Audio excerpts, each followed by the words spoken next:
안녕하십니까? 반갑습니다. 먼저 하나님께 기도드리겠습니다.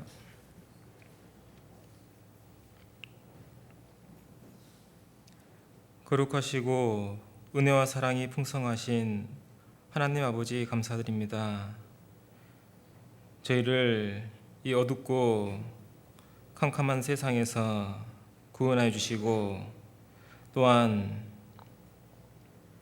죄인된 몸으로 지옥 갈 수밖에 없었던 저희들을 예수님의 그 십자가의 보배로운 피로 저희 모든 죄를 용서해 주시고 하나님의 자녀 삼아 주신 그 은혜 참으로 감사드립니다. 저희가 이제 하나님의 자녀된 그리스도인으로서 이 한 세상 주님을 위해서 살아갈 수 있도록 주님께서 저의 삶을 인도해 주시고 예수님께서 세상의 빛이 되시고 생명의 빛이 되신 것처럼 저희들도 이제 그 빛의 자녀로서 이 어둡고 캄캄한 세상에서 주님을 비추는 빛이 되고 또한 천국을 알려주는 그런 빛된 인생을 살아갈 수 있도록 주님께서 저희의 삶을 인도하여 주시길 간절히 기도드립니다. 오늘 주일을 맞이해서 우리 구미교회 형제 자매님들 또한 주님의 말씀 앞에 나와서 함께 기도하고 말씀을 함께 나누고자 합니다. 주님께서 이 생명의 양식을 여기 기도하는 우리 구미교회 형제 자매님들에게 나눠주시고 또한 이 말씀을 먹어서 하나님의 자녀답게 힘있는 삶을 살아갈 수 있도록 또한 세상을 향해서 밝은 빛을 비출 수 있는 그런 형제 자매님들이 될 수 있도록 또한 주님께서 함께 하여 주시옵소서. 모든 시종을 주님께 의지하면서 우리 주 예수님의 이름으로 기도드렸습니다. 아멘. 성경 시편 119편을 찾으시겠습니다.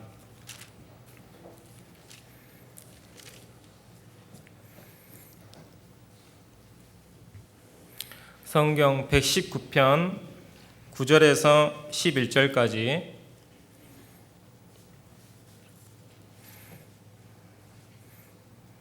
찾으셨으면 함께 읽으시겠습니다. 청년이 무엇으로 그 행실을 깨끗게 하리이까? 주의 말씀을 따라 삼갈 것이니이다. 내가 전심으로 주를 찾았사오니 주의 계명에서 떠나지 말게 하소서. 내가 주께 범죄치 아니하려 하여 주의 말씀을 내 마음에 두었나이다. 다시 한번 인사드리겠습니다. 반갑습니다. 안녕하세요. 저는 부산교회에서 교제하고 있는 한철인 형제라고 합니다. 제 이름 외우기 쉽습니다. 하나밖에 없는 철로 만든 인간이다. 그렇죠? 외우기 쉽습니다. 그래서 제가 좀 당황스러운 게 다른 분들은 다 제 이름을 잘 기억하시는데 제가 그분의 이름을 기억하지 못해가지고 좀 당황스러울 때가 많이 있습니다. 그래서 오늘 이렇게 또한 구미교회 형제 자매들과 함께 하나님의 말씀을 배울 수 있고 또한 이 말씀을 통해서 저희가 그리스도인답게 하나님의 자답게 살아가는 그런 힘을 얻게 되어서 하나님께 먼저 감사드립니다.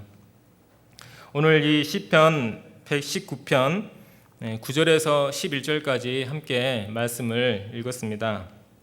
오늘 말씀은 그 11절에 내가 주께 범죄치 아니하려 하여 주의 말씀을 내 마음에 두었나이다.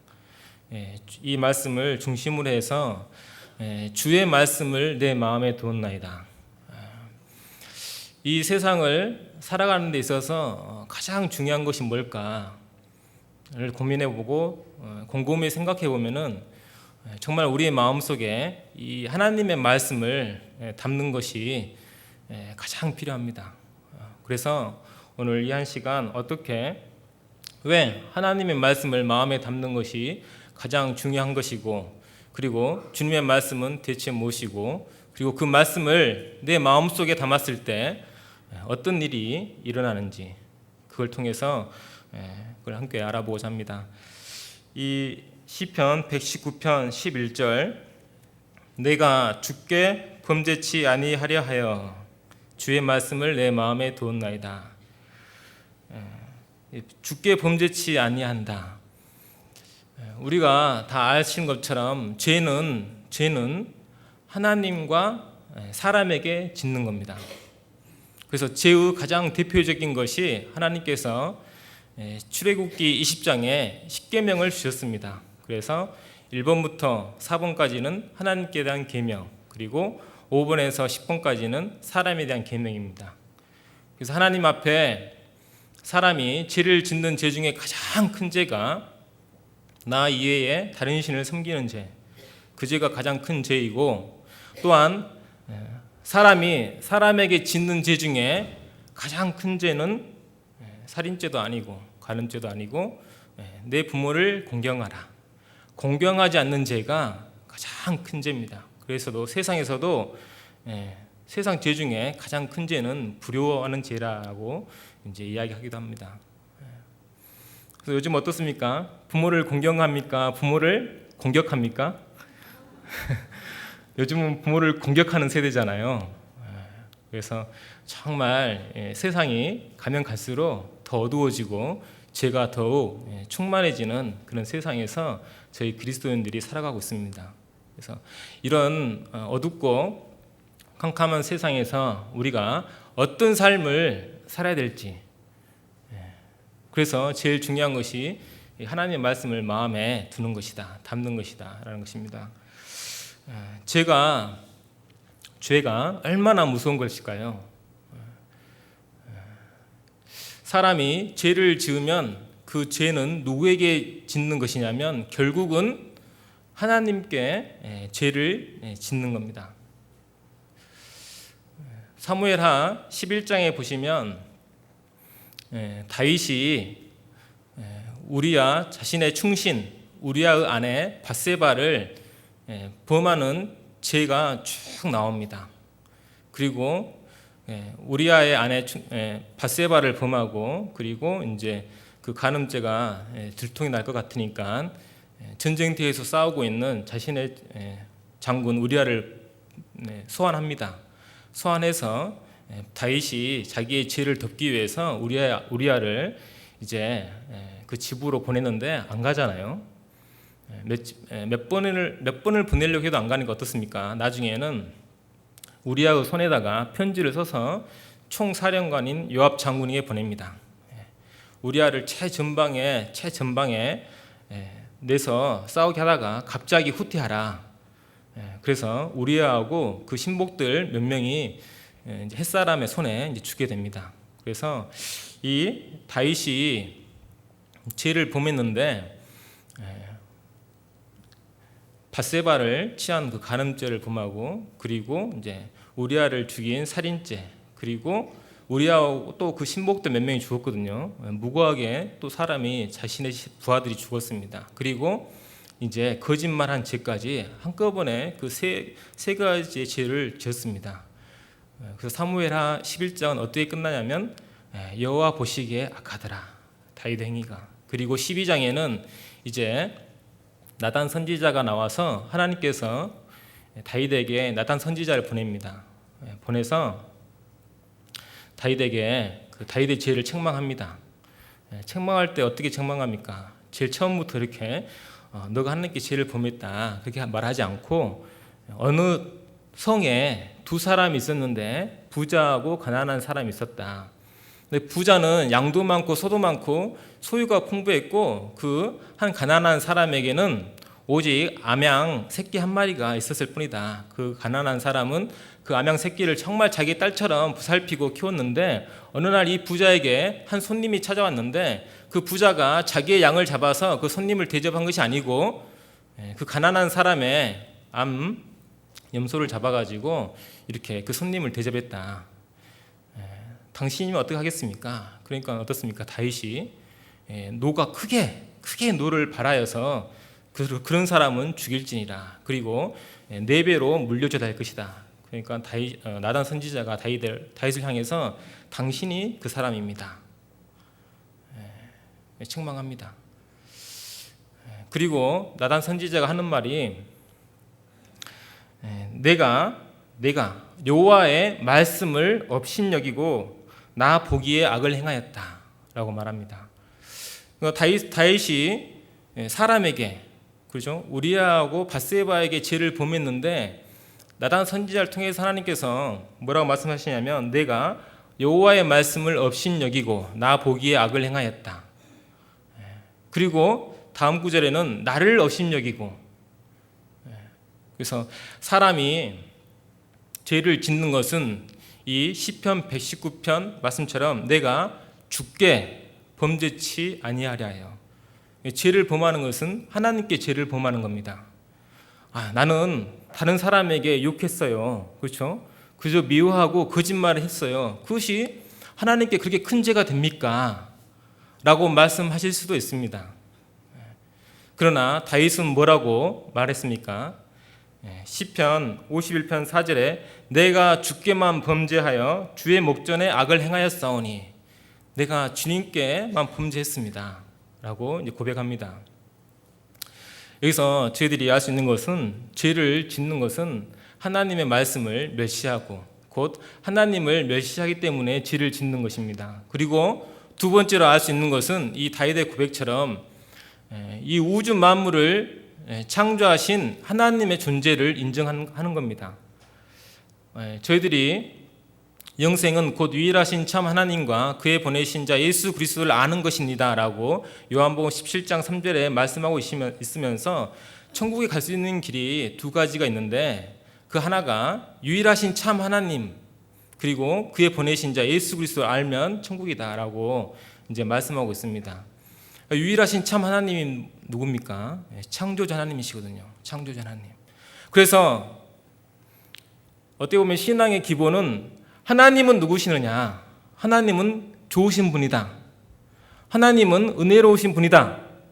라고 말씀하기 전에, 그렇게 믿기 전에 하나님은 이 세상을 창조하신 분이다. 이 우주 만물을 창조하시고 해와 달과 별들과 그리고 세상의 모든 것을 창조하시고 그리고 누구도 창조했습니까?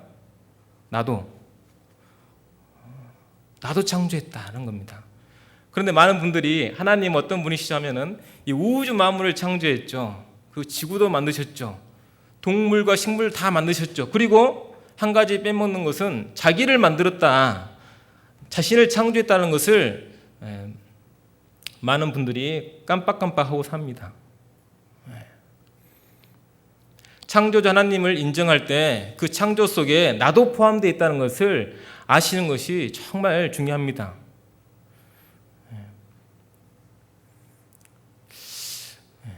예를 들어볼까요? 어떤 이제 전시회에 갔어요. 그림 전시회. 전시회에 갔는데 그림이 하나 딱 걸려 있습니다. 근데 그 그림을 보고서 관람자가 평가하기를 이것도 그림이냐? 내가 눈 감고 발로 그려도 이것보다 더 잘 그리겠다.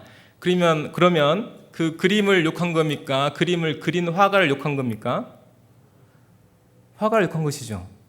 그리고 그 그림을 보고서 이건 너무나도 훌륭하고 정말 불후의 명작이다 라고 칭찬하면 그 그림을 칭찬한 겁니까? 그 그림을 그린 화가를 칭찬한 겁니까? 화가를 칭찬한 것이잖아요. 동일합니다. 마태복음 5장에 사람이 지옥과는 죄에 대해서 예수님께서 말씀하십니다. 나가라는 자는 그렇죠? 공회에 잡히고 미련한 놈이라는 자는 지옥불에 들어가게 되리라.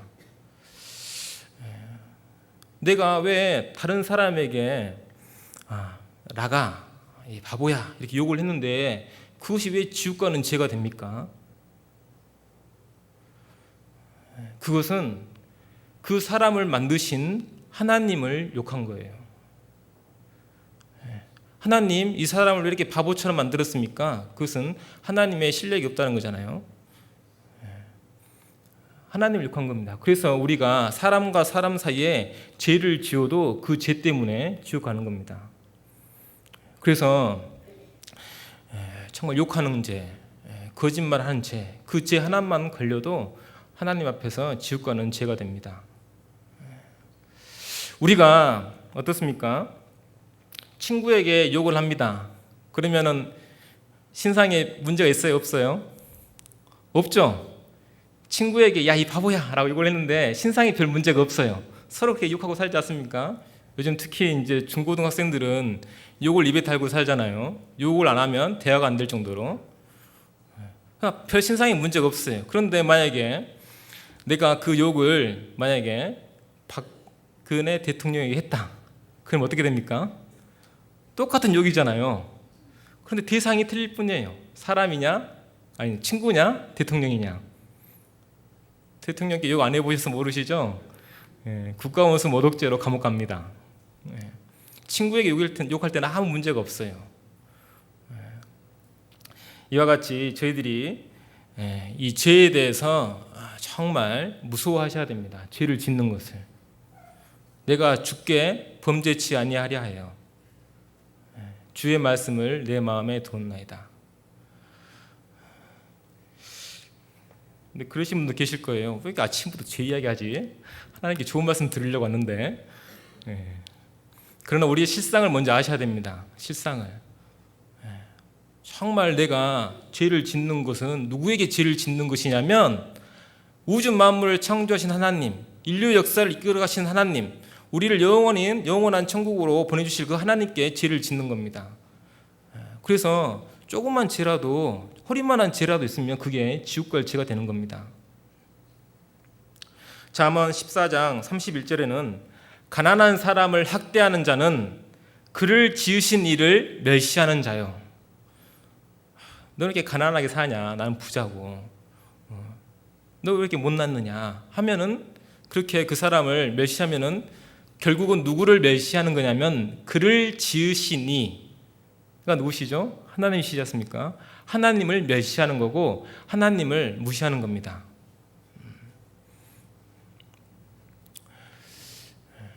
그래서 저희들이 이 신앙생활을 하면서 정말 내가 죄를 행하게 되면은 그것을 무서워하셔야 됩니다. 두려워하셔야 돼요. 죄를 지으면 뭘 받을까요? 죄를 지으면 상 받을까요? 벌 받죠. 그렇죠? 죄 지으면 벌 받습니다. 그래서 로마서 6장 23절에도 죄의 삭은 사망이요 하나님 은사는 그리스도 예수 우리 주 안에 있는 영생이니라. 하나님께서 이 로마서 6장 23절에다가 죄의 결과하고 그리고 죄와 그 죄의 결과에서 벗어날 수 있는 하나님의 은혜를 이 한 구절 속에 넣으셨어요. 죄의 삭은 사망이요. 죄 지으면 벌 받는데 벌은 딱 하나다. 하나님께 짓는 죄의 벌은 죽음이다. 그 죽음에서 벗어날 수 있는 길이 뭔지 아느냐라고 하나님께서 말씀하십니다. 하나님의 은사는 그리스도 예수 우리 주 안에 있는 영생이니라. 그래서 저희들이 죄인으로 살면서 죄를 짓고 살다가 정말 주님의 은혜로 예수 그리스도 그분의 십자가의 피로 말미암아서 그 은혜를 믿었을 때 저에게 영생이 오지 않습니까? 그래서 저희들이 안 믿는 사람들도 그렇게 말합니다. 너 잘못하면 혼날 줄 알아. 그렇게 이제 이렇게 그 자녀들에게 책망하시잖아요. 혼내시잖아요. 너 혼날 줄 알아. 사람이 혼이 나가면 어떻게 됩니까? 죽어버려요. 그렇죠? 죽음이란 뭡니까? 우리의 영혼이 우리 몸을 떠나는 거잖아요. 그래서 하나님을 안 믿는 분들도 교회 안 다니는 분들도 알아요. 본능적으로 혼날 줄 알아. 그게 뭐냐면 우리의 영혼이 나가면 우리는 죽습니다. 그래서 죄의 삭은 사망이다. 죽음입니다. 죽음. 그래서 저희들도 구원받지 않은 사람, 보통 사람들에게도 구원받지 않는 사람에게도 죄 지으면 벌이 있고 구원받은 사람에게도 죄를 지으면 하나님의 공의는 사라지지 않았습니다. 구원받은 그리스도인들도 죄를 지으면 벌을 받습니다. 그것이 이제 하나님의 징계이지 않습니까? 그래서 사람들이 짓는 죄 중에 가장 큰 죄가 무엇입니까?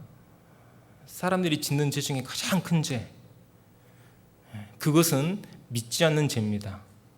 그래서 요한복음 16장 9절에서도 죄에 대하여라 하면 저희가 나를 믿지 아니하며. 왜 이 믿지 않는 죄가 제일 큰 죄일까요? 믿지 않는 죄. 믿지 않는 죄는 하나님을 거짓말하는 자로 만들기 때문에 그렇습니다. 요한일서 5장 10절을 보시겠습니다. 요한일서 5장 10절입니다.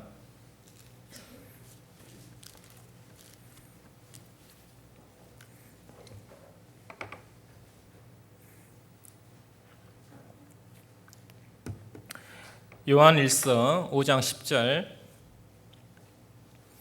함께 읽으시겠습니다. 하나님의 아들을 믿는 자는 자기 안에 증거가 있고 하나님을 믿지 아니하는 자는 하나님을 거짓말하는 자로 만드나니 이는 하나님께서 그 아들에 관하여 증거하신 증거를 믿지 아니하였음이라. 죄에 대하여라면 저희가 나를 믿지 아니하며, 그래서 예수님께서 십자가의 피로 세상 모든 사람의 죄를 영원히 다 용서해놨는데 그것을 믿지 않는 죄 때문에 지옥 가서 자기의 인생에서 짓는 그 죄의 형벌에 따라서, 경중에 따라서 이제 벌을 받습니다.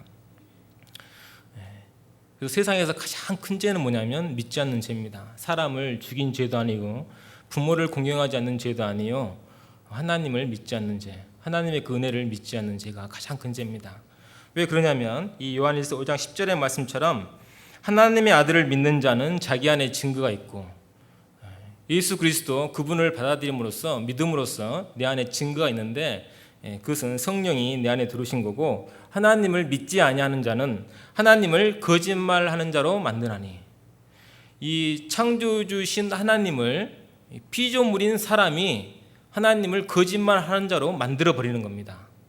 만들어 버리는 거예요. 하나님께서 그 아들에 관하여 증거하신 증거를 믿지 아니하십니다. 그 아들에 관하여 증거하신 증거가 뭡니까? 창세전부터 우리의 영혼을 구원하시기 위해서 예수님을 이 세상에 보내주실 것을 계획하셨고, 예수님이 태어나시기 전에 700년 전에 이사야서에 분명히 예수님께서 어떻게 오시고 어떻게 죽으시고 어떻게 부활하실 것인지 예언되어 있는데 그 증거를 다 무시하는 겁니다. 그리고 결국은 예수님께서, 하나님께서 이사야에서 예언하신 지 700년 후에, 그리고 지금부터 2000년 전에 이 세상에 오셔서 우리를 위해서 그가 죽어서 우리가 살았습니다. 근데 그분이 누구십니까? 하나님이시잖아요. 결국은 하나님께서, 눈에 보이지 않는 하나님께서 정말 사람을 사랑하셔서 눈에 보이는 사람의 모습으로 오신 분이, 그 신학적 용어로 하나님의 아들이라고 합니다. 하나님의 아들이란 뜻은 하나님께서 예수님을 낳았다, 그것이 아니고 눈에 보이지 않는 하나님, 하늘에 계신 하나님께서 완전한 사람의 몸을 입고 눈에 보이는 사람의 모습으로 오신 분이라는 뜻입니다. 그것이 하나님의 아들이라는 뜻이고, 그리고 그분이 예수님입니다. 그래서 예수님은 결국은 하나님이셔요. 그래서 하나님께서 우리를 위해서 십자가에 죽으러 오셔서 우리의 죄를 용서했는데 그것을 믿지 않는 겁니다. 우리의 죄를 영원히 용서했다. 우리의 과거의 죄, 지금 내가 살면서 지은 죄, 앞으로 지을 죄까지 모든 죄를 용서했다는 그 사실을 믿지 않는 겁니다. 그것은 하나님을 거짓말하는 자로 만드는 겁니다. 저희들이 있잖아요. 친구 간에도 내가 내일 점심 쏠게. 그러면 반응은 두 가지죠. 뭡니까? 믿고 안 믿고. 그러잖아요. 반응은 두 가지예요. 내가 내일 점심 쏠게. 그래? 알았어. 고마워하고 이제 그 내일 점심을 기다립니다. 그런데 어떤 친구는 그래요. 정말? 거짓말 마. 그러잖아요.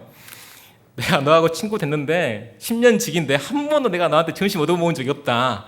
너가 내일 점심 쏜다고? 거짓말 마. 그건 뭡니까? 믿지 않는다는 거예요. 그래서 믿지 않는다는 것은 하나님을 거짓말하는 자로 만들어버리는 겁니다. 그래서 디도서에서도 1장 2절에 이 영생은 거짓이 없으신 하나님이 영원한 때 전부터 약속하신 것인데, 영생의 소망은 거짓이 없으신 하나님께서 약속하신 것입니다. 저희들에게 거짓이 없으신 하나님. 그런데 사람이 그 하나님의 사랑을 믿지 않으면 어떻게 됩니까? 십계명의 9번째 계명, 내 이웃에게 거짓 증거하지 말라. 하나님을 거짓말하는 자로 만들어 버리는 거고, 하나님께서 죄를 범하면 그분은 더 이상 하나님이 아니십니다. 예수님께서 왜 우리의 죄를 용서하실 수 있습니까? 자격이 되잖아요. 죄 없는 몸으로 오셔가지고 33년의 공생애를 정말 허리만한 죄 하나라도 짓지 않고 살았습니다. 그래서 우리의 죄를 용서해 줄 수 있는 자격이 되는 겁니다. 근데 하나님을 믿지 않는 자는 그런 하나님을 거짓말을 하는 자로 만들어 버립니다. 그래서 사람들이 짓는 죄 중에 가장 큰 죄가 이 믿지 않는 죄입니다. 믿지 않는 죄. 시편 119편에 11절, 내가 주께 범죄치 아니하려 하여 주의 말씀을 내 마음에 두었나이다. 내가 주께 범죄치 아니하려 하여. 그래서 사람이 죄를 지으면 하나님께 죄를 짓는 겁니다. 어떤 죄든지, 사람에게 짓는 죄든지, 자기 스스로에게 짓는 죄든지, 아니면 하나님을 정면으로 대적한 죄든지 다 하나님께 짓는 죄예요. 내가 주께 범죄치 아니하려 하여 주의 말씀을 내 마음에 두었나이다. 안 믿는 사람들이 이 믿지 않는 죄를 짓지 않기 위해서는 어떻게 해야 됩니까? 주의 말씀을 내 마음에 두었나이다. 하나님의 말씀을 받아들이셔야 돼요. 그래서 베드로전서 1장 24절에 너희가 거듭난 것이 썩어질 씨로 된 것이 아니요 썩지 아니할 씨로 된 것이니 하나님의 살아있고 항상 있는 말씀으로 되었느니라. 베드로전서 1장 23절입니다. 그래서 우리가 구원은 오직 하나님의 살아있고 항상 있는 말씀으로 됩니다. 말씀. 그러면 썩어질 것은 뭡니까? 썩어질 것. 너희가 거듭난 것이, 찾아볼까요? 제가 제대로 암송을 했는지 한번 확인을 해보겠습니다. 베드로전서 1장 23절입니다.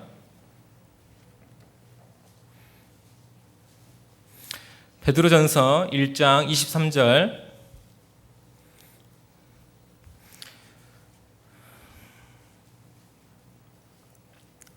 함께 읽어보시겠습니다. 너희가 거듭난 것이 썩어질 씨로 된 것이 아니요 썩지 아니할 씨로 된 것이니 하나님의 살아있고 항상 있는 말씀으로 되었느니라. 그리고 24절 제가 읽어드리겠습니다. 25절까지. 그러므로 모든 육체는 풀과 같이 그 모든 영광이 풀과 같고 그 모든 영광이 풀의 꽃과 같으니 풀은 마르고 꽃은 떨어지되 오직 주의 말씀은 세세토록 있도다 하였으니 너희에게 전한 복음이 곧 이 말씀이니라.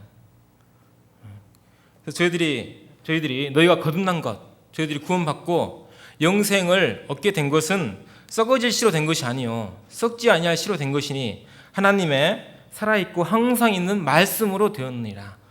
살아있고 항상 있는 말씀은 25절에 있는 말씀처럼 너희에게 전한 복음이 곧 이 말씀이니라. 이것이 썩지 아니할 씨라는 겁니다. 썩어질 것은 뭡니까? 24절이죠. 너희 육체의 모든 것은 다 썩어지는 것이다. 그래서 사람의 가르침, 그렇죠? 인간적인 가르침, 내 개인적인 체험, 뭐 병이 나았다든지 환상을 보았다든지 방언을 했다든지 그것이 아니고, 그렇죠? 다 썩어질 거잖아요. 썩지 아니할 씨 오직 하나님의 살아있고 항상 있는 말씀으로 되었느니라. 그래서 제가 국립교회에 딱 앉았는데요. 제가 보기엔 어려운 편이잖아요. 당신 어디에서 영혼을 보내시렵니까? 그리고 고개를 돌려봐야죠. 그렇죠? 영원한 천국 오직 하나님의 말씀으로. 오직 하나님의 말씀으로.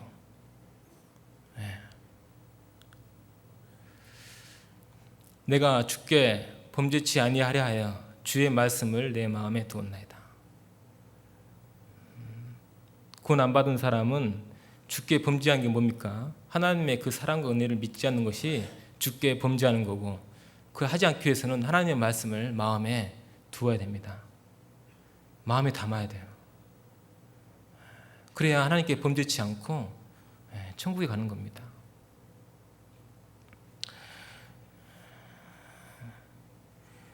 구원받은 성도들은 어떻습니까? 구원받은 성도들에게는 더욱더 이 하나님의 말씀이 필요합니다.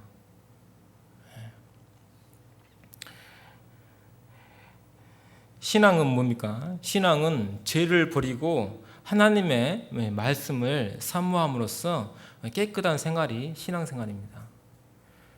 그래서 레위기서 11장 3절에 레위기서 11장은 정한 짐승과 부정한 짐승을 구별하는 장입니다. 11장 외우기 쉽죠? 정한 것과 부정한 것을 1대1로 구별해 놓은 것이 레위기서 11장입니다. 그 3절에 정한 짐승은 짐승 중에 무릇 굽이 갈라져 쪽발이 되고 그리고 새김질하는 것은 너희가 먹되. 굽이 갈라져 가지고 쪽발이 되고 엔드거든요. 엔드.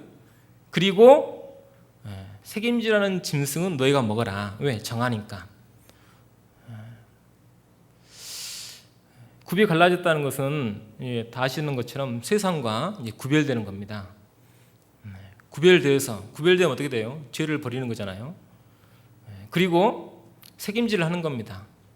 하나님의 말씀을 묵상하는 거죠. 계속. 굽이 갈라지고 책임질하는 짐승 중에 가장 대표적인 짐승이 소입니다. 소. 그렇죠? 근데 돼지는 해당이 됩니까? 안 됩니까? 안 되잖아요. 굽은 갈라졌는데 책임질을 안 해요. 그래서 그걸 부정한 짐승이다 합니다. 그런데 책임질을 하는데 굽은 안 갈라졌어요. 토끼. 그 토끼를 부정한 짐승이다 한 거예요. 이 두 가지 조건이 만족되어야 그것을 정한 짐승이다. 또한 이 두 가지 조건이 만족을 해야 그것을 저희들이 거룩한 사람이다 라고 말씀할 수 있는 겁니다. 근데 저희들의 삶 속에서 보면은 대부분 굽은 갈라져서 세상과 구별되어 살려고 하는데 책임질하는 것이 이제 좀 부족하다 그런 생각이 듭니다. 저부터도 그렇고요. 하나님의 말씀을 계속 책임질하는 거. 소가 왜 힘이 세는지 아시잖아요. 소의 위가 4개여서 이 말씀을 그래서 풀을 입으로 먹어서 소의 위에 넣고 그것을 계속 이렇게 꺼내서 입으로 오물오물 씹습니다. 근데 제가 이번에 새로 안 사실인데요. 소가 윗니가 없대요. 맞습니까, 어르신들? 윗니가 없대요, 소가. 생전 처음 들어요. 제가 뭐 소 이렇게 입을 열어가지고 확인을 못 해봤는데요. 이제 인터넷에서 찾아봤어요. 소가 윗니가 없다니까 하도 이상해가지고 정말 그런가 봤더니 이 윗니가 없고 대신 이 윗 어금니는 있답니다. 근데 앞에 윗니가 없다고 합니다. 그러니까 이게 뭡니까 이렇게 딱 이렇게 자르지를 못하잖아요. 자르지를 못하고 계속 씻기만 하는 거예요. 나중에 한번 소 앞에 가가지고 한번 미소 한번 지어보라 하십시오.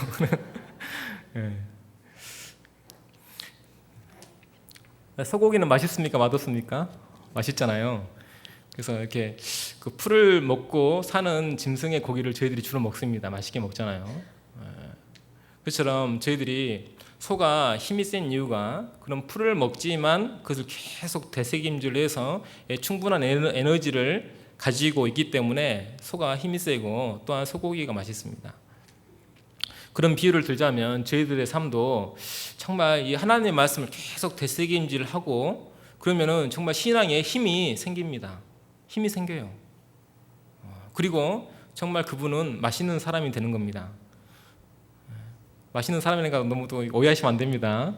정말 가까이 하고 싶고 정말 옆에 가면 향기가 나고 함께 있고 싶은 그런 사람이 되는 거예요. 그래서 저희들에게도 이 필요한 것은 구원받은 성도들에게도 필요한 것은 하나님의 말씀입니다. 하나님의 말씀. 구원은 저희들이 문을 통과하듯이 좁은 문을 통과하듯이 한순간에 받지만 구원받은 이후의 신앙생활은 내가 죽을 때까지 계속 해야 되는 겁니다. 하나님의 말씀으로 구원받고 하나님의 말씀을 저희들이 먹어서 그것이 내 생활의 힘이 돼서 계속 살아가시는 겁니다. 그래서 저희들에게 더 필요한 것은 이 하나님의 말씀이에요. 베드로전서 2장을 보시겠습니다. 베드로전서 2장 1절과 2절 함께 읽어보시겠습니다.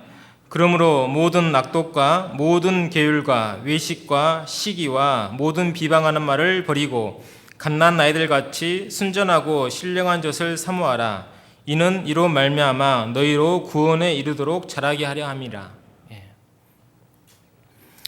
이 1장 23절에서 25절까지는 저희가 너희가 거듭난 것은 하나님의 살아있고 항상 있는 말씀으로 거듭났다라고 이제 말씀하고 계시고, 2장 1절과 2절은 그러면 그 거듭난 사람은 어떻게 살아야 되느냐. 1절에 모든 악독과 모든 계율과 외식과 시기와 모든 비방하는 말을 버리고, 그렇죠, 죄를 버리고 갓난 아이들 같이 순전하고 신령한 젖을 사모하라. 이는 이로 말미암아 너희로 구원에 이르도록 자라게 하려 함이라. 구원과 그리고 신앙생활이 연결되어 있습니다. 그리고 1절 구별되고 그리고 하나님의 말씀을 책임지라고, 그런 삶을 살아라고 말씀하고 계십니다. 순전하고 갓난 아이들 같이 순전하고 신령한 젖을 사모하라. 하나님의 말씀을 사모하고 하나님의 말씀을 사랑하고, 나중에 말씀드리겠지만 그것이 결국은 하나님의 말씀을 마음에 담는 겁니다. 마음에 담는 것이 사랑하는 거예요. 우리가 어떻습니까? 사랑하는 사람 어디에 담아요? 마음에 담으시잖아요. 그래서 자식은 부모가 돌아가시면 흙에 묻고, 부모는 자식이 먼저 죽으면 어디에 묻습니까? 가슴에 묻는다 하잖아요. 마음에 묻는다고. 사랑하니까. 저희들이 하나님의 말씀을 정말 이 마음에 담아야 됩니다. 저희들이 구원받은 그리스도인은 누구든지 하나님 앞에서 깨끗하고 착하고 거룩한 삶을 살려고 합니다. 그런 마음이 다 있으시잖아요. 구원받은 그리스도인이라면 정말 하나님 앞에서 깨끗하고 거룩한 삶을 살려고 노력하고, 또한 그렇게 살지 못하는 자신을 이제 하나님 앞에서 회개의 기도를 드리기도 합니다.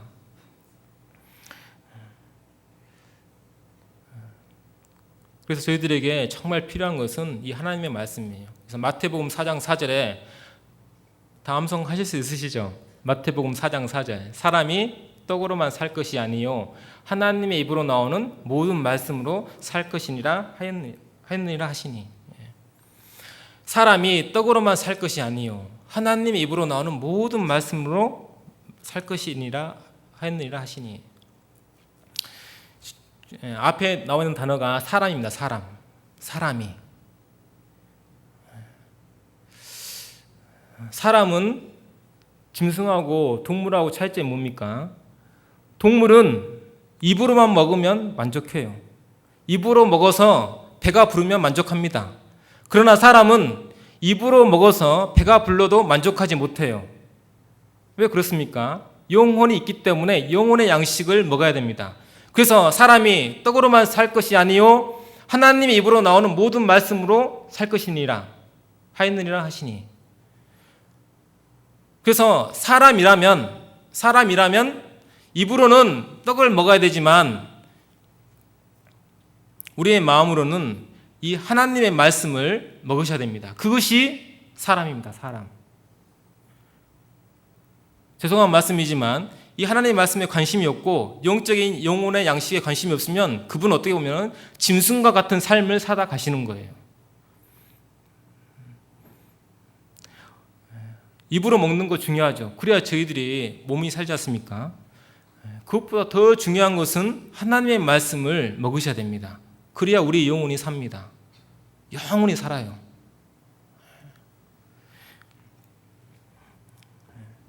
입으로 들어가는 것도 하나님께서 주신 것이고, 우리 마음에 들어가는 영혼의 양식, 하나님의 말씀도 하나님이 주신 겁니다.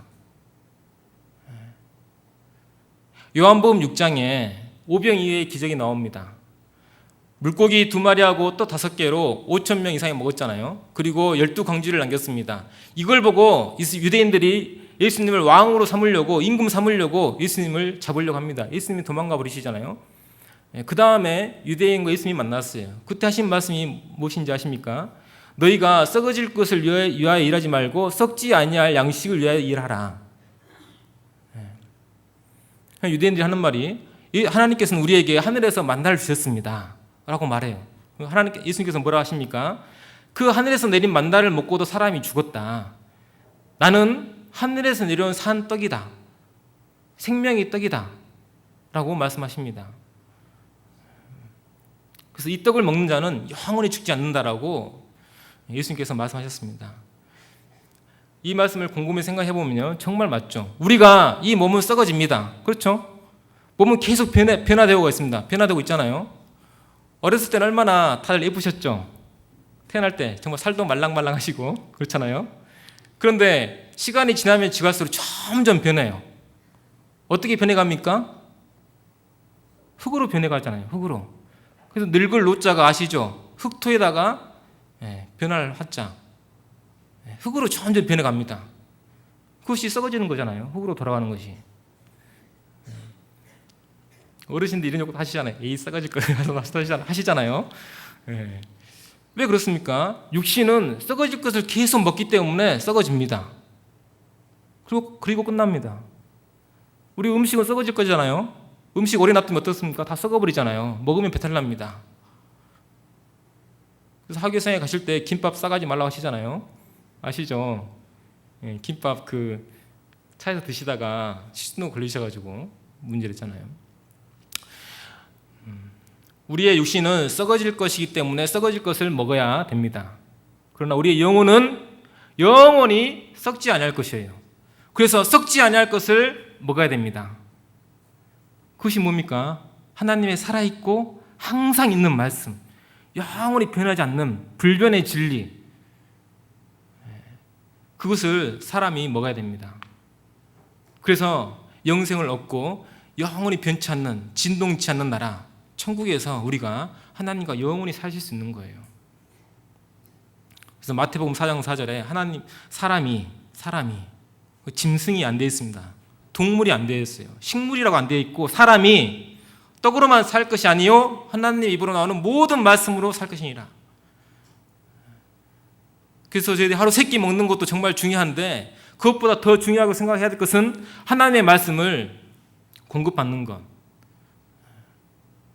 그래서 이렇게 주일날 오셔가지고 이 자리에 앉아 계신 것도 어떻게 보면 하나님 말씀을 먹는 그런 자리입니다. 수요일날도 마찬가지고요. 구역 모임, 조모임, 물론 교제도 있지만 거기에 하나님의 말씀도 있지 않습니까?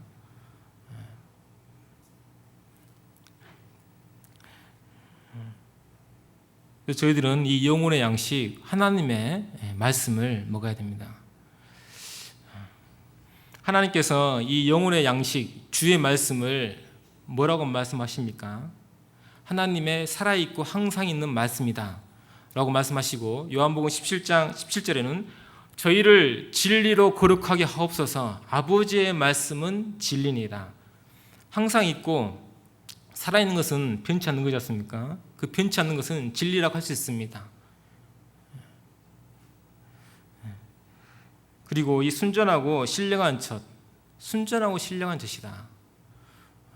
마치 새로 태어난 신생아가 초유를 먹어야 평생 건강하게 살듯이 정말 이 신령하고 순전하고 신령한 젖을 먹어야 됩니다. 그것을 하나님께서는 시편 19편의 영혼의 양식에 대해서 자신의 말씀에 대해서 소개를 하고 계셔요.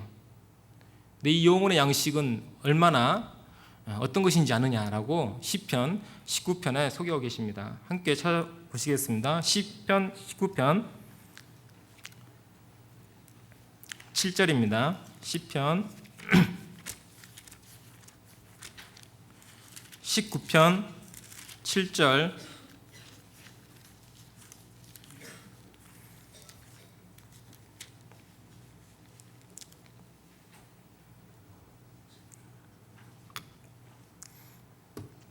시편 19편 7절에서 10절까지 저희들이 함께 읽어보시겠습니다.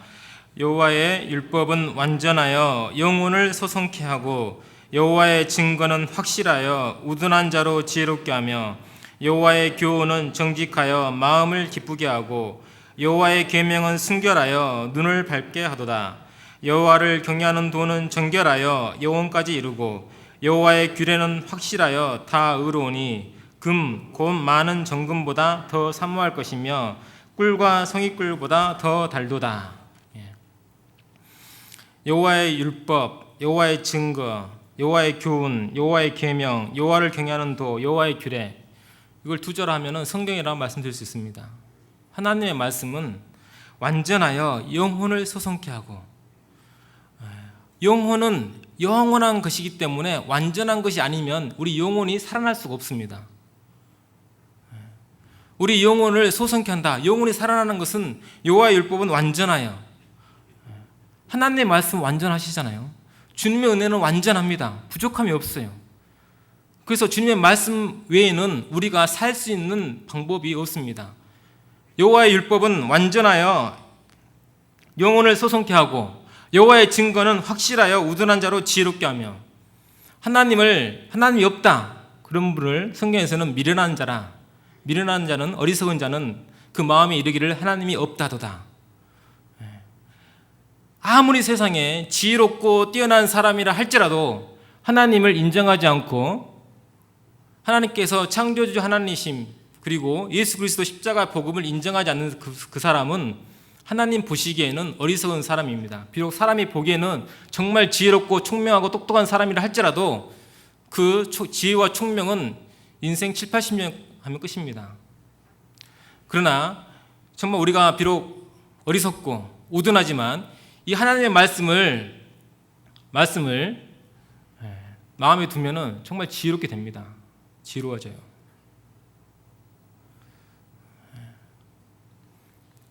여기 앉아있는 중고등부 학생들 있으세요? 공부 잘하세요? 못하세요? 정말 지혜롭고 싶잖아요. 그렇죠? 그러면 이 말씀이 사실이니까 하나님의 말씀을 묵상하시면 그분의 삶은 지혜롭게 됩니다. 제가 학생들에게도 말하는 것이 어떻습니까? 시험 때가 되면 어때요? 무엇부터 덮죠? 성경부터 덮고, 그렇게 공부 안 하던 학생들이 이제 교과서를 펴니다. 그렇죠? 그것이 지혜로운 행동일까요? 아니면 지혜롭지 못한 행동일까요? 지혜롭지 못한 거예요. 이 하나님의 말씀처럼 여호와의 증거는 확실하여 우둔한 자로 지혜롭게 하며, 하나님의 말씀이 정말이고 사실이면 이 말씀을 믿을만 하지 않습니까? 그러면 어떻습니까? 시험이 닥치고 어려운 일이 닥치면 하나님께 먼저 의지하고 하나님께 먼저 자신을 맡겨야 되는데, 일단 성경을 딱 덮고 교회도 안 나오고, 그리고 이제 도서관 가서 공부합니다.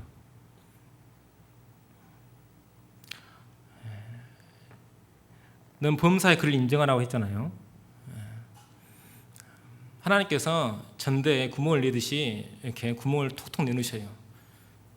그래서 어떨 때는 국어 90점인데 수학은 40점이에요. 잘못 봤어요. 그럼 나중에 또 이제 수학 열심히 해야지. 나중에 어떻습니까? 영어가 40점이고 수학은 점수가 좀 올라가요. 계속 잡힐 듯 한지 안 잡혀요. 그래서 어떻습니까? 그런 삶을 습관적으로 살다가 어떻게 돼요? 대학생이 되고 성인이 되면 평상시에는 같이 이렇게 교제 나옵니다. 교회 나와서 봉사도 합니다. 별일 없어요. 그런데 자기의 인생의 시험이 딱 닥치면 어떻게 됩니까? 그때 중학교, 고등학교 때처럼 자기가 선택했던 것처럼 이제 하나님의 말씀을 선택하는 것이 아니라 자기의 생각과 자기 의지를 딱 선택하고 또 걸어가는 거예요. 그것은 마귀에게 속는 겁니다. 속는 거예요. 그러면 시험 기간 되면 성경만 펴놓고 더욱 성경 읽으시라는 것이 아니고 먼저 하나님의 말씀을 의지하셔야죠. 기도하시고 성경 읽으시고 교제도 나오시고, 그리고 나서 공부하셔도 당장은 힘들고 어려울지 모르지만 그런 삶을 쭉 살아가시면 정말 좌로나 우로나 치우치지 않고 주님을 향해서 쭉 살아가시면 하나님께서 그 사람의 삶을 결국은 형통케 하십니다. 형통케 하셔요.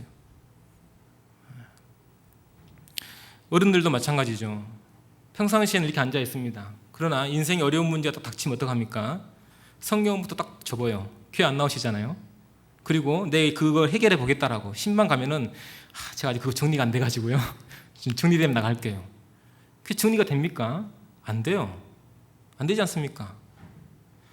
먼저 주님께 의지를 해야 되는데 그래야 지혜로워지고 그 하나님의 지혜로 그 문제를 해결할 수 있는데 하나님의 지혜는 일단 덮고 자기의 지혜를 먼저 의지합니다. 마귀에게 속는 겁니다. 속으시는 거예요. 여호와의 증거는 확실하여 우둔한 자로 지혜롭게 하며, 그래서 어리석고 미련한 사람이라 할지라도 이 하나님의 말씀을 계속 상고하고 묵상하며 하나님께서 지혜를 주십니다. 그리고 내게 지혜가 나올 뿐만 아니라 하나님께서, 지혜로우신 하나님께서 내 삶을 정리를 해주셔요. 신앙생활은 우리는 그것을 경험하셔야 됩니다. 학생 때도 마찬가지고 대학교 때도 청년 때도. 저희들이 인생의 기로에 섰을 때 무엇을 선택할 것인가, 그건 중요합니다. 학생 때는 시험이고, 그렇죠.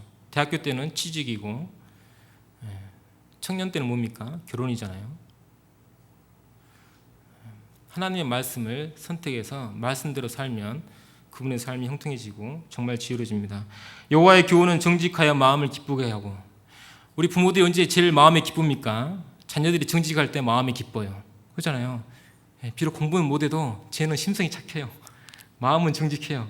그때 기쁨이 있잖아요. 솔직히 공부 잘하고 날마다 거짓말 해보세요. 그러면 걱정이 됩니다. 제가 커서 뭐가 될고. 공부는 비록 못하지만 정말 정직하고 심성이 착하면 어떻습니까? 부모의 마음이 기쁜 겁니다. 여호와의 교훈은 정직하여 마음을 기쁘게 하고, 하나님의 말씀은 정직하기 때문에 우리가 그 말씀을 읽으면 어때요? 마음이 기뻐져요. 하나님의 말씀은 정말 사실이구나. 하나님께서 내 삶을 이렇게 인도하시는구나. 여호와의 계명은 순결하여 눈을 밝게 하도다. 하나님의 말씀을 정말 순결하기 때문에 성경을 많이 보면은 눈이 좋아진다는 것이 아니고, 성경을 많이 알고 읽으면 순결하기 때문에 우리의 마음이, 눈이 밝아진다는 겁니다. 사람의 눈은 두 가지가 있잖아요. 육신의 눈이 있고 마음의 눈이 있습니다. 마음의 눈이 밝아져서 이것이 잘못되고 저것이 옳은가를 분별할 수가 있는 겁니다. 여호와를 경외하는 도는 정결하여 영혼까지 이르고, 여호와를 경외하는 도. 신앙생활은 여호와를 경외하는 삶입니다. 그래서 여호와를 경외하는 삶을 계속 사는 것은, 그것은 어디까지 이릅니까? 영혼까지 가는 겁니다. 내가 입으로 구원받았다, 저 구원받았습니다 하고 하나님 앞에 경외하는 삶을 살지 않으면 정말 그분이 구원받은 것일까요? 성경을 쭉 읽어보십시오. 하나님의 은혜 다음에 따라오는 것은 우리의 행위가 따라옵니다. 그가 우리를 대신하여 십자가에 죽으심은 우리의 불법에서 우리를 깨끗하게 하사 선한 일에 열심히 하는 친 백성이 되게 하려 하십니다. 디도서 말씀 있는데요. 은혜 다음에 따라오는 것은 선한 일이 따라옵니다. 마치 바늘이 가는 곳에 실이 가는 것처럼, 저 하나님의 은혜를 마음에 받고 구원받았으면 그 다음부터는 뭐가 나오냐면 우리의 행위가 나오는 겁니다. 행위가. 그것이 뭡니까? 여호와를 경외하는 겁니다. 우리의 삶으로. 경외하는 삶을 통해서 우리가 영혼까지 이룹니다. 영혼까지 이루고. 여호와의 규례는 확실하여 다 옳으오니, 하나님의 말씀은 확실하여 다 옳습니다. 로마서 3장 4절에 사람은 다 거짓되되 오직 하나님은 참되시다 할지니라. 오직 사람은 다 거짓되되 오직 하나님은 참되시다 할지어다. 저희들이 신앙생활을 해가면서 아는 것은 뭡니까? 아, 맞다. 사람은 다 거짓되다. 그러나 하나님은 참되시다. 그것을 압니다. 삶 속에서. 거짓된다는 것이 막 거짓말하고 그런 것이 아니고요. 정말 내가 누구한테 그렇잖아요. 화장실 들어갈 때하고 나올 때 마음이 같아요, 틀려요? 좀 더 점심 식사하셔야 되는데 죄송합니다. 화장실 들어갈 때하고 나올 때 마음이 틀리잖아요. 그래서 사람은 거짓됐다는 겁니다. 거짓됐다는 거예요. 그러나 오직 하나님은 참되시다 할지어다. 저희들이 그래서 무엇을 의지해야 됩니까? 저희의 거짓된 마음을 의지해야 됩니까? 내가 조금만 정리되면 내가 교회 나갈 거야. 그걸 의지하시렵니까? 아니면 이 하나님의 말씀을 의지하시렵니까? 그래서 신앙생활은 사람을 의지하는 것, 자기 마음을 믿는 것이 아니고 하나님의 말씀을 믿고 살아가는 겁니다.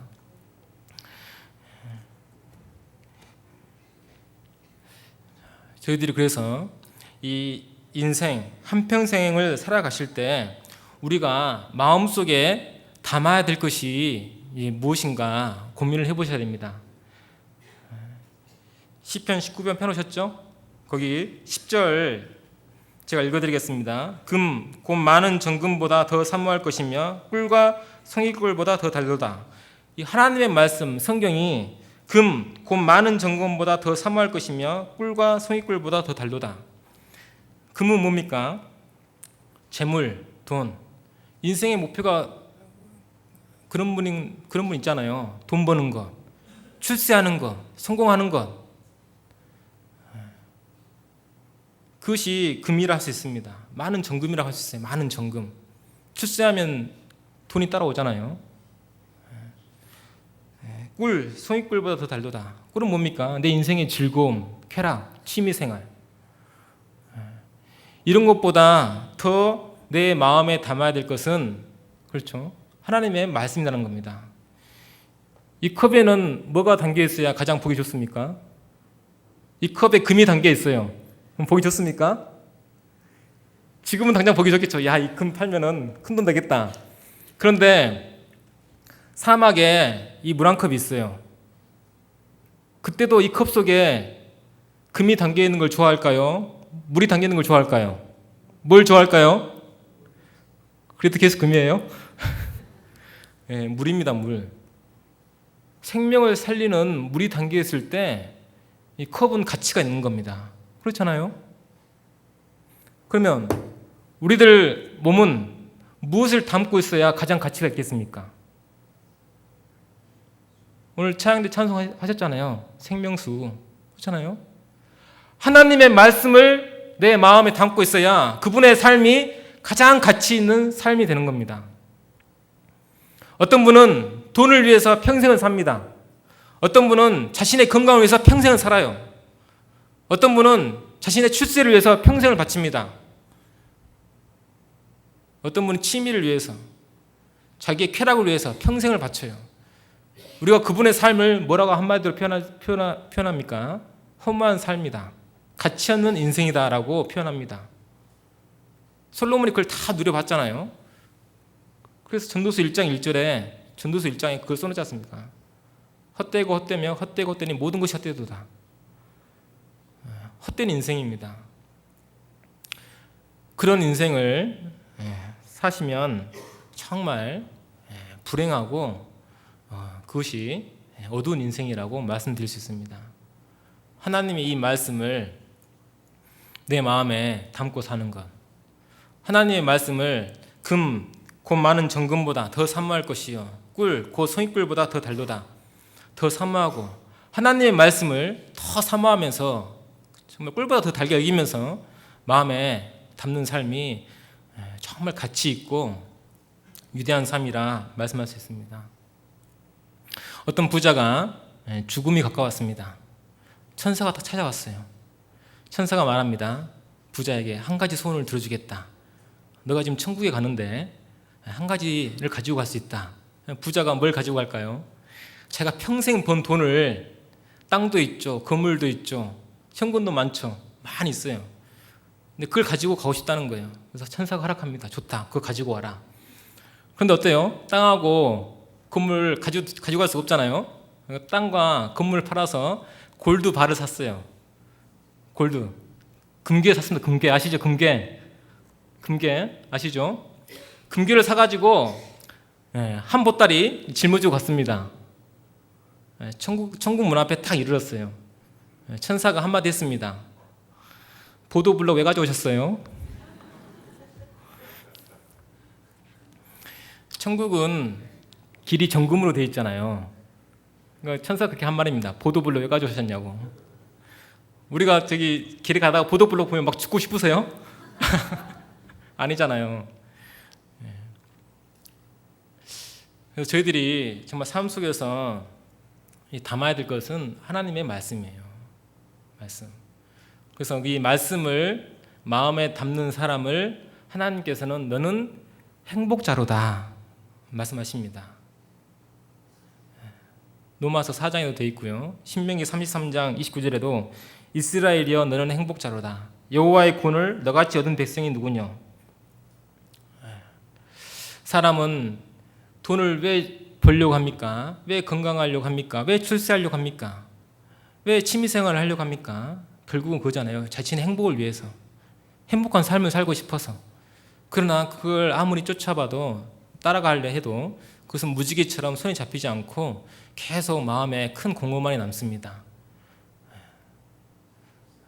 그러나 이 하나님의 말씀을 마음에 담을 때 우리의 영혼이 양식이 되기 때문에 그래서 우리의 마음이 이제 만족한 겁니다. 마치 배가 부르면 좋다는 것처럼 하나님의 말씀을 우리의 마음에 담을 때 우리가 행복한 인생을 사는 겁니다. 그래서 구원받을 때 정말 저희는 행복했어요. 이제 내가 죽어도 천국이다. 정말 50년, 60년, 70년의 인생을 헛되게 살다가 이제 드디어 하나님의 나라, 영원히 사는 길을 찾았다 라고 행복했습니다. 얼굴이 환해졌잖아요, 다들. 그렇죠? 그런데 왜 살면서 점점 얼굴이 점점 옛날처럼 더 돌아갑니까? 왜 더 힘들어지고 이게 구원받은 거면은 차라리 그렇죠? 왜 그럴까요? 하나님께 말씀을 통해서 행복자가 되었는데 그 행복을 이제 누리면서 살아야 되는데 왜 누리면서 살지 못합니까? 하나님의 말씀이 내 마음속에 없기 때문에 그렇습니다.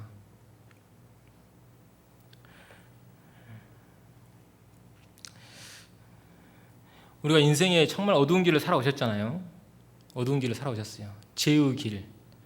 그래서 전도서 5장 17절에는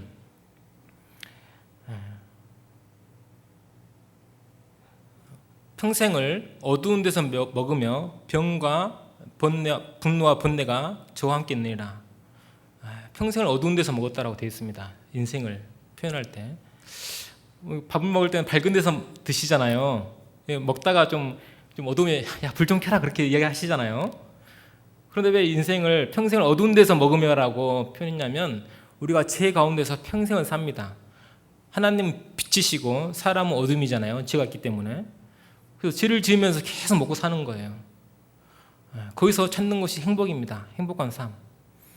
그러나 행복한 삶은 이 말씀이 들어오기 전에는 절대 행복이 없습니다. 안 찾아오죠.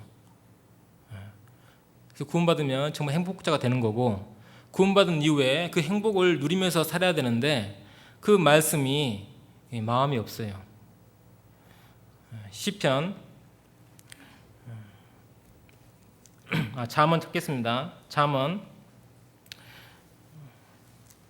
죄송합니다. 시편 119편을 찾겠습니다. 시편 119편 163절입니다. 시편 119편 163절 함께 읽으시겠습니다. 내가 그 짓을 미워하며 싫어하고 주의 법을 사랑하나이다.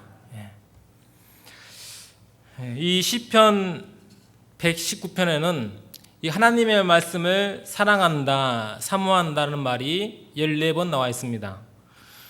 제 말을 믿지 못하시겠으면 찾아보세요. 14번 나와 있습니다. 제가 3번째 확인했습니다. 14번 나와 있어요. 사랑한다, 사모한다, 하나님의 말씀을. 그런데 이 하나님의 말씀을 어디에 담아야 되냐면 하나님의 말씀을 우리 머리에 담으시는 것이 아니고 하나님의 말씀을 우리 마음에 담으셔야 돼요. 말씀은 머리에 담는 것이 아니고 마음에 담는 겁니다. 말씀을 머리에 담는 사람은 하나님의 말씀으로 사람을 판단합니다. 그러나 하나님의 말씀을 마음에 담는 사람은 그 사람을 불쌍히 여겨요. 하나님의 말씀을 머리에 담는 사람은 그저 암송하고 그저 외울 뿐이에요. 그러나 하나님의 말씀을 마음에 담는 것은 묵상하는 겁니다. 소가 새김질 하듯이 계속 말씀을 묵상하는 거예요. 하나님의 말씀을 머리에 담는 것은 그 사람을 지식은 있지만 하나님의 말씀을 마음에 담는 사람은 그 사람의 마음에 지혜가 있습니다. 지식은 약국에 가면은 여러 약들이 있잖아요.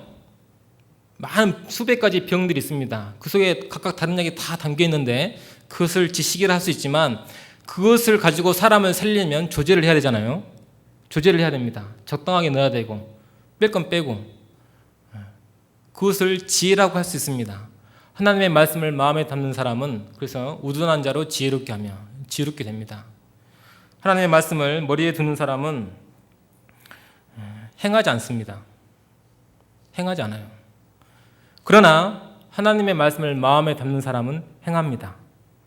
그래서 여호수아 1장에도 여호수아에게 하나님께서 말씀하신 것이 너는 주야로 하나님의 말씀을 묵상하고 그것을 기록한 대로 지켜 행하라 라고 되어 있습니다. 묵상한 한 말씀에 대해서 우리는 그에 대한 행함이 나옵니다. 곰곰이 생각을 해보세요. 내 삶 속에 구원받은 그리스도인으로서 살아가는데 내게는 왜 행함이 없는가? 말씀은 우리 교회처럼 말씀을 많이 듣고 오래 말씀 듣는 그런 교회도 드뭅니다.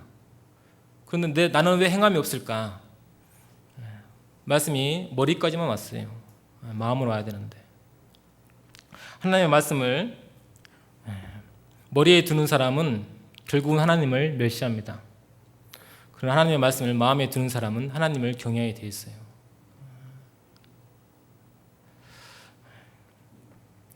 그래서 이 시편, 이 119편, 내가 거짓을 미워하며 싫어하고 주의 법을 사랑하나이다. 구원받은 그리스도인의 마음은 다 이런 마음이죠. 이게 정상적인 마음인데요. 내가 주의 법을 미워하고 싫어하며 거짓을 사랑하나이다. 이것은 구원받지 않은 사람의 마음이잖아요. 내가 주의 법을 미워하고 싫어하고 거짓을 사랑하면 어떻게 됩니까? 오늘이 며칠이죠? 7월 7일입니다. 잠언 7장 읽으셨어요? 아침에? 잠언 7장 읽어보세요. 잠언 7장에 하나님의 말씀을 미워하고 싫어하고 거짓을 사랑한 결과가 잠언 7장에 나와 있습니다. 그렇게 됩니다. 제가 자세히 말씀드리지 않는 이유는 읽어보시라고. 또 안 읽어보시면은 궁금하면 펴보시기도 할 거 아닙니까? 저희들이 이 주의 말씀을 마음에 담아야 되는데 그러면 하도 계속 담아라 하는데 대체 어떻게 담아야 될까요? 어떻게 담을까요? 말씀을 담는 방법이 잠언 4장에 있습니다. 함께 찾아보시겠습니다. 잠언 4장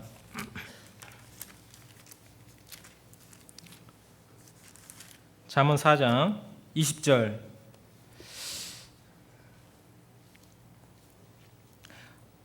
잠언 4장 20절 함께 읽으시겠습니다. 내 아들아 내 말에 주의하며 나의 이르는 것에 내 귀를 기울이라. 내 귀를 기울이라. 우리가 물을 컵에 담아야 되면 컵을 이렇게 기울이든지 주전자를 기울여야 됩니다. 그래야 컵에 물이 담기잖아요. 하나님의 말씀을 마음에 담으려면 이 귀를 기울이셔야 돼요. 우리가 배에 음식을 넣기 위해서는 입을 기울이지 않습니까? 하나님의 말씀을 내 마음에 담으려면 귀를 기울이셔야 돼요.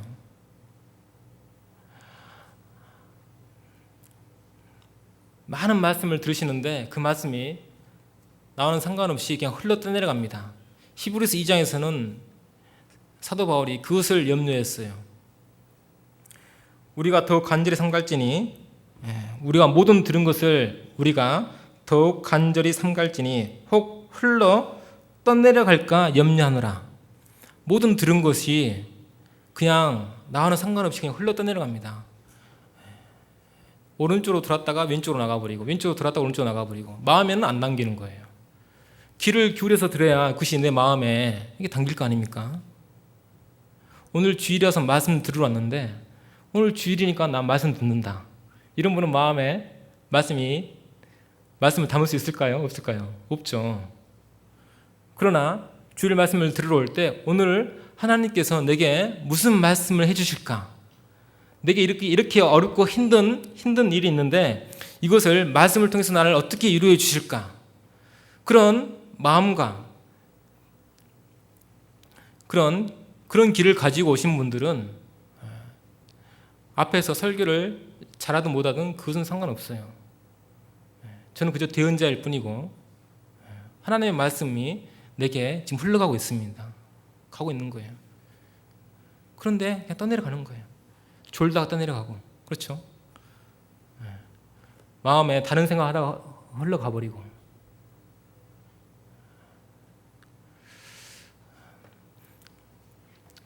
성경에는 마음판에 새기라 그 말씀도 있습니다. 이 잠언 1장부터 쭉 보시면요, 이게 처음에 1절에서 한 5절 사이 공통적으로 나오는 것이 계속 내 아들아, 내 아들 하면서 내 말에 귀를 기울이라, 내 말을 버리지 말라, 내 말을 내 마음판에 새기다 라고 하면서, 그리고 나서 이제 말씀을 하고 계십니다. 저희들이 이 주님의 말씀을 마음에 담는 것이 정말 필요합니다. 이 하나님의 말씀이 마음에 담겼을 때 뭐가 이루어지냐면, 여기 국립교회 소식에 보니까 이게 파트별로 밑에 해당되는 말씀이 있더라고요. 제가 이거 보면서 야, 정말 맞다. 집회 안내, 너는 말씀을 전파하라. 때를 얻든지 못 얻든지 항상 힘쓰라. 교제에 대해서, 교회에 대해서 합당한 말씀이 있더라고요. 그 다음에 뭡니까? 생명의 말씀. 거기 보면은 뭐라고 나와 있습니까? 시편 119편 105절. 처음 보세요? 아니시죠? 주의 말씀은 내 발의 등이요 내 길의 빛이니이다. 주의 말씀, 이 성경이 내 발의 등이요 내 길의 빛이니이다. 이 말씀이 어떻게 내 발의 등이 되고 내 길의 빛이 됩니까? 우리는 다 성경을 집에 몇 권씩 가지고 계세요. 지금도 개인적으로 성경 가지고 계시잖아요. 이 성경이 어떻게 내 인생의 등이 되고 빛이 될 수 있습니까? 이 성경을 품어야 되잖아. 마음에 담으라니까. 어떻게 이걸 담지? 옷을 이렇게 담을 수도 없고, 이건 먹어야 되나? 먹을 수도 없고. 네. 귀를 기울여 들으시는 겁니다. 그리고 개인적으로 성경을 읽고 암송도 하시고, 암송하신 말씀을 묵상하시고.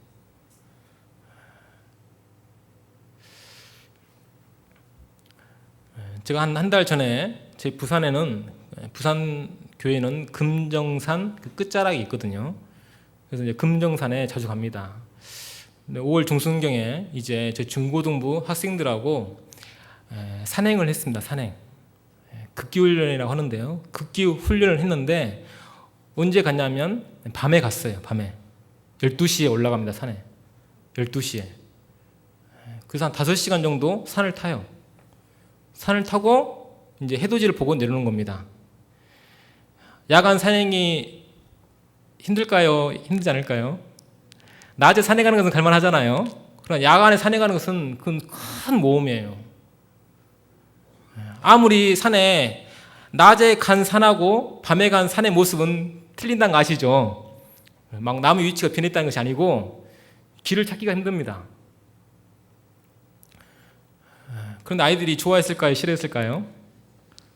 싫어했을까요? 좋아했어요. 기쁘고 즐거운 마음으로 했는데, 그렇게 기쁘고 즐거운 마음으로 야간 산행을 할 수 있었던 이유는 뭐냐면 손에 뭐가 있었을까요? 랜턴이 있었어요. 다 각자. 요즘 핸드폰에도 그 랜턴 기능이 있죠. 그것이 있으니까 즐겁고 기쁜 겁니다. 만약에 야간에 산에 올라갔는데 랜턴도 아무것도 없어요. 그러면 그 산행이 즐거운 산행일까요? 엄청나게 스트레스 받고 무서운 산행일까요? 빛이 없으니까 한 발짝 앞에 뭐가 있는지 모르지 않습니까? 옆에가 낭떠러지인지, 앞에 돌부리가 있는지, 바위가 있는지 아무것도 모릅니다. 그리고 길 자체를 찾을 수가 없어요. 제가 선생님께 사전 답사를 갔다 오세요. 언제요? 밤에요. 안 가시더라고요. 거기는 눈 감고도 갈 수 있는 길입니다. 금정산이요?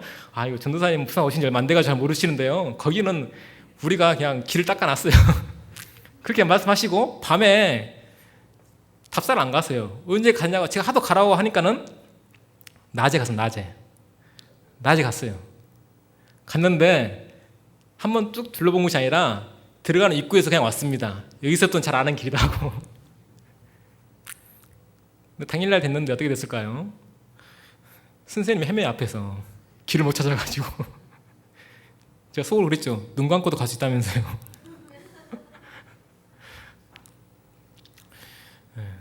밤에 산에 가는 것은 그렇게 위험합니다.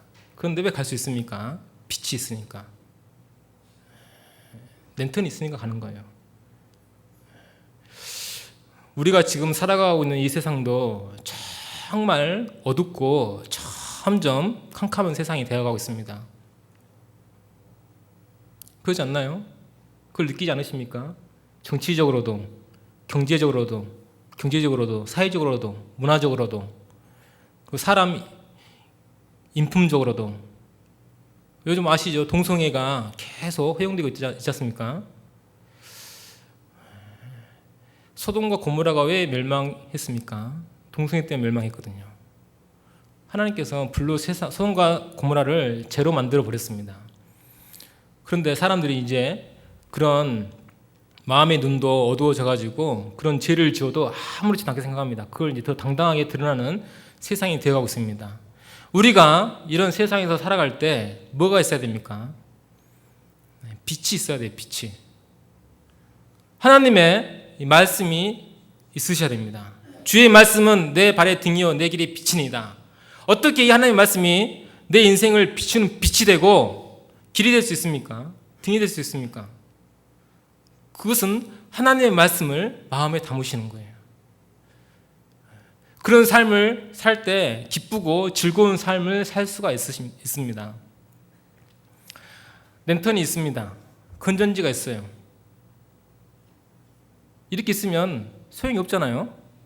랜턴 속에다가 건전지를 끼워 넣으시고 스위치를 켜야 빛이 나옵니다. 하나님의 말씀이 있습니다. 내가 여기 있어요.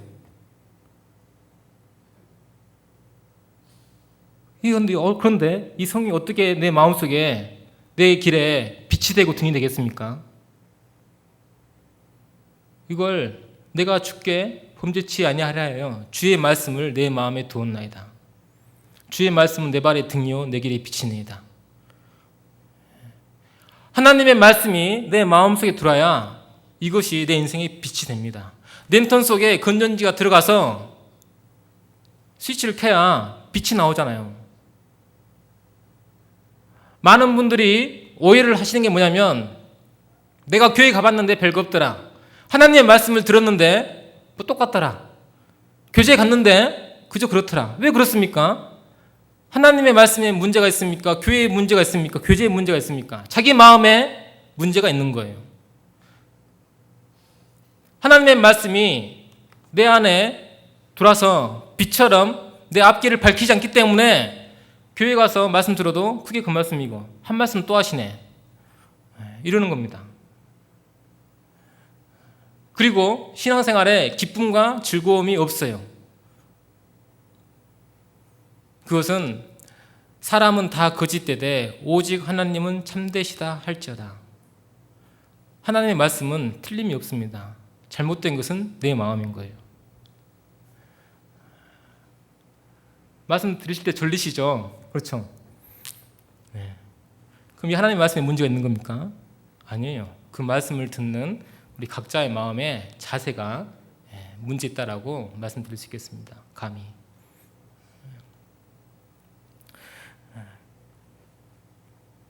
저희들이 신앙생활 할 때도 기쁨과 즐거움이 내 속에 없는 것은 하나님의 말씀이 내 속에 거하지 않기 때문에 그렇고, 또한 형제자매를 사랑하려면 하나님의 말씀을 마음에 두셔야 돼요. 왜 그러냐면 예수님께서 사람이 나를 사랑하면 내 말을 지키리니, 요한복음 14장에 말씀하고 계십니다. 사람이 나를 사랑하면 내 말을 지키리니. 하나님의 말씀을 지킨다는 것은 눈에 보이지 않는 하나님을 사랑한다는 거잖아요. 그러면 눈에 보이지 않는 하나님을 사랑한다는 것은 무엇입니까? 요한 1서에 보면은 눈에 보이는 형제 자매를 사랑하는 것이 곧 하나님을 사랑하는 겁니다. 근데 그 하나님을 사랑하기 위해서는 먼저 말씀이 내 안에 있어야 돼요. 내가 형제 자매를 사랑해야지 아무리 마음 먹고 각오하셔도 며칠 못 갑니다. 그러나 이 주님의 말씀이 내 안에 들어와 있을 때, 하나님의 말씀을 사모하고 하나님의 말씀을 사랑하게 됐을 때, 그때 눈에 보이지 않는 하나님을 사랑한다는 증거로 눈에 보이는 형제 자매님들을 사랑하시는 거예요.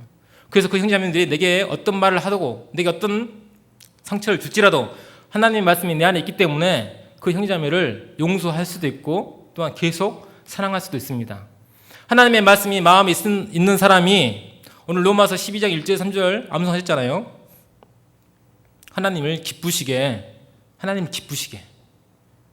그 표현이 두 번 들어있습니다. 하나님을 기쁘시게 하는 거다, 신앙생활은. 하나님을 기쁘시게 하는 생활 중에 제일 첫 번째가 히브리서 13장 1절에 형제 사랑하기를 계속하고 라고 되어 있습니다.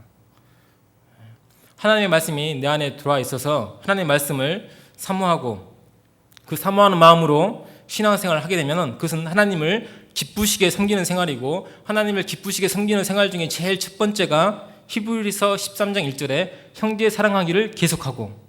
왜 계속해야 될까요? 중단될 수가 있기 때문에 그렇습니다. 중단될 수가 있거든요. 말씀을 마음에 담지 않으면. 중단되면 그때부터 이제 마귀가 틈을 타는 거죠. 그래서 형제 자매님들, 어떨 때가 내 마음이 가장 괴로우세요? 내일이 잘 안 풀릴 때요? 그럴 때도 있을 것입니다. 그러나 어느 때가 마음이 가장 괴롭습니까? 어떤 형제자매를 미워하는 마음이 들고 시기하고 질투하는 마음이 내 안에 있다는 것을 내가 발견할 때 가장 힘들고 괴로운 시간들입니다. 그럴 때 우리가 무엇을 봐야 됩니까? 그럴 때 하나님의 말씀을 내 마음에 담으셔야 돼요. 수요 말씀도 들으시고 반복해서도 들으시고. 그래서 어떤 교구라든가 구역에 문제가 있으면 어떻게 해요? 우리가 그 문제 어떻게 해결해 볼까? 딱 모이는 것이 아니고 하나님의 말씀 앞에 나오잖아요. 그렇죠?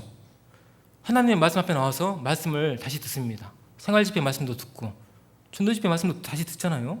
그래서 어떻게 되면 마음이 회복이 되는 거예요. 왜요? 그 하나님의 말씀이 내 마음에 이제 들어오기 때문에. 그래서 미워했던 형제자매가 하나님의 말씀을 듣고 다시 보게 되면은 그 형제자매가 불쌍하게 보이는 겁니다.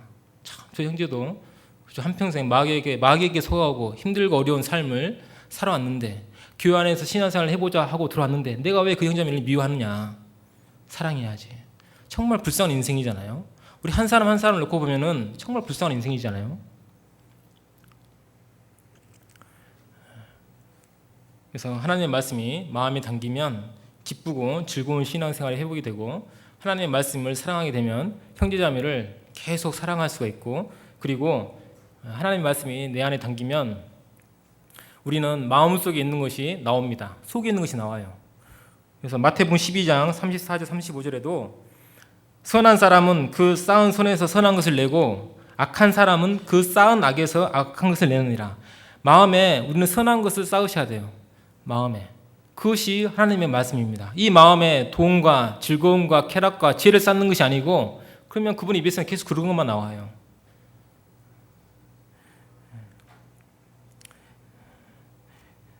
그래서 저희들이 정말 이 하나님의 말씀을 가장 소중하게 생각하셔야 됩니다. 이 성경에 나와 있는 하나님의 말씀을 가장 귀하게 생각하셔야 되고, 이 어둡고 캄캄한 세상, 정말 비바람이 폭풍과 몰아치는 지금 바다와 같은 세상이잖아요. 이 세상에서 살 수 있는 길은 하나님의 말씀을 마음에 담는 겁니다. 그래야 내가 세상으로 떠내려가지도 않고 이 거칠고 험한 어두운 세상에서, 예수님이 세상의 빛이시잖아요. 그 예수님께서 가셨습니다. 부활하고 가셨어요. 그러면 이제 세상의 빛은 누구입니까? 누구예요? 옆 사람이에요? 나예요, 나. 그렇죠? 그래서 마태복음 5장에 너희는 세상의 빛이라 하셨잖아요. 예수님께서 세상의 빛, 생명의 빛으로 오셔가지고 우리에게 그 빛을 주고 가셨어요. 그래서 우리에게 증거가 있지 않습니까? 성령이나 하나님이나 예수님이나 한 분이시잖아요. 그래서 우리가 이제 세상의 빛이 되는 겁니다. 그래서 에베소서 5장에 너희가 전에는 어둠이더니 이제는 주 안에서 빛이라, 빛의 자녀들처럼 행하라 라고 말씀하고 계십니다. 이제 우리는 어둠의 자식이 아니고 빛의 자녀들입니다. 그래서 내 앞길도 하나님의 말씀으로 비치고, 그리고 우리는 이 험한 세상에서 등대와 같이 정말 흔들림 없이 서서 세상을 향해 비칩니다. 이리 오라고, 이리 오라고. 오면 어디입니까? 천국이잖아요. 그렇잖아요. 세상에 많은 방황하는 사람들에게 우리가 빛을 비추는 거예요. 더 밝게 비추는 비결은 하나님의 말씀을 내 마음에 담는 것. 내가 주께 범죄치 아니하려 하여 주의 말씀을 내 마음에 두었나이다. 청년이 무엇으로 그 행실을 깨끗게 할꼬? 주의 말씀을 따라 삼갈지니다. 말씀밖에 없습니다. 내 결심과 각오요, 그 며칠 못 가요. 하나님 말씀을 믿으십시오. 말씀대로 사시면 되는 겁니다. 주의 말씀을 따라 삼갈지니다. 디모데전서 4장 5절에 기도와 말씀으로 거룩하여집니다. 우리의 삶은 하나님께 기도하고 하나님 말씀으로만 거룩하여집니다. 다른 것은 없어요. 그래서 이런 삶을 통해서 이제 내가 주님 안에서 개인적으로 꿋꿋하게 하나님의 나라 천국을 향해서 거룩한 삶을 걸어가시고, 어두운 세상에서, 그렇죠? 헤매지 마시고 걸어가시고, 그리고 주변 사람에게도 내가 빛을 발하는 등대처럼 빛을 발해서 그분들도 하나님의 나라 천국으로 인도하시고, 그런 삶을 주님 오실 때까지 사셔야 되겠습니다. 함께 기도드리겠습니다. 저희를 사랑하시는 하나님 아버지, 감사합니다.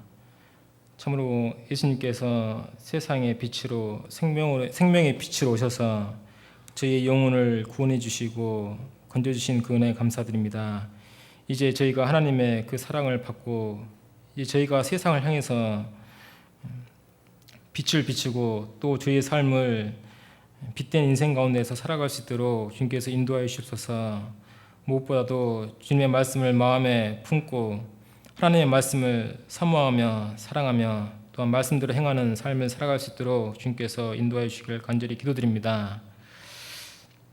내일부터 있는 대전도 집회에도 참으로 저희가 빛된 인생을 통해서 많은 분들을 주님의 그 말씀 앞으로 인도하여서 천국 갈 수 있도록 주님께서 역사하심에 제가 동참하게 하여 주시고, 또한 말씀을 전하시는 김정진 목사님께도 주님께서 함께 하셔서 주님의 말씀을 담대히 증거할 수 있도록 주님께서 함께 해 주시옵소서. 또한 저 먼 땅 그 몽골에서 돌아오시는 발걸음도 주님께서 지켜주시고, 또한 그 일행들도 주님께서 보호하여 주시옵소서.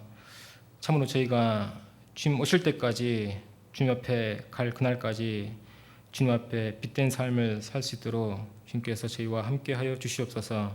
우리 주 예수님의 이름으로 기도드렸습니다. 아멘. 찬송가 240장